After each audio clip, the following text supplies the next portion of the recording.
Hello guys, সকাল সকাল প্রত্যেকে গুড মর্নিং। আমার ফার্স্ট ব্লগে তোমাদেরকে ওয়েলকাম। এই যে দেখতে পাচ্ছ, এটা হচ্ছে আমাদের গ্রামের ক্ষেত বাড়ি সব।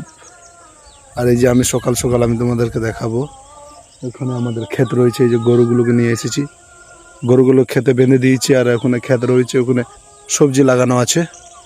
আর ওই সবজিগুলোতে সকাল সকাল আসি একটু জল দিতে আর করতে। এই আমরা যেহেতু একটি ছোট্ট চাষি পরিবারের ছেলে, তাই সকালে উঠে এগুলোতে জল দিয়ে যায় এবং গরুগুলোকে বেঁধে দিয়ে যায়। এটা হচ্ছে সে পুকুরটা যেখানে সকাল সকাল আমরা চান করি, মুখ ধুই, থালা বাটি সব কিছু ধুই। দেখুন, দেখতে পাচ্ছি এই একটা পুকুর, আবার ওইদিকে আবার একটা পুকুর রয়েছে, তোমরা দেখানোর চেষ্টা করছি। দেখো,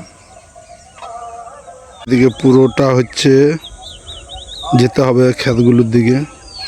এই যে এখান থেকে তোমরা গ্রামের দুটো পুকুরই দেখতে পাবে। দেখো, অনেকেই সকাল সকাল মুখ হাত ধুয়ে আসছে। আর এই দেখো, বর্ষার শেষে গাছে থোকা থোকা আম ধরেছে। দেখো কত সুন্দর আমগুলো, এটা কলম করা গাছের আম। দেখো সুন্দর সুন্দর। আর গাছের মধ্যে সকালে টগর ফুলও ফুটে উঠেছে। আর তোমরাকে আমি দেখানোর চেষ্টা করবো। দেখো গ্রামের, পুরো গ্রামের ভিউটা, যেমন কাঁচা বাড়ি পাকা বাড়ি রয়েছে। এখন অধিকাংশ লোকের ইটের বাড়ি দেখতে পাচ্ছ, অনেক দুতলা তিনতলা বাড়িও রয়েছে। এই দেখো কাঁচা বাড়ি যেমন রয়েছে, তেমন দুতলা তিনতলা পুরনো বাড়িগুলো রয়েছে।